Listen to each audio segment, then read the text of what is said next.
Ranking face-to-face funny moments. Queen Belle, bakit mo nasabing etsesora to si Malia? Lagi siya nag-veteran, hindi naman niya pinaghihirapan. Pusta nililibre ka na lang ate. Ang kapakaigitera mo pa. Kung nag-gay tayo, kamusta? Tortang talong na lang ninanakaw pa.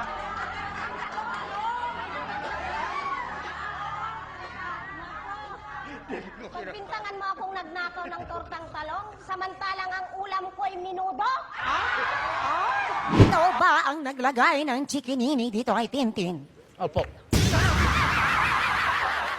Sinadya mo bang lagyan ng chikinini ito si Tintin? Opo. Bakit? Kasi nagigil tapos kanya. Kasi gigil daw siya. Sumugod na baklang tong na to, makapangkasta maganda ka? Oo! Ay, sa banda! Eto! Ay, oo nga!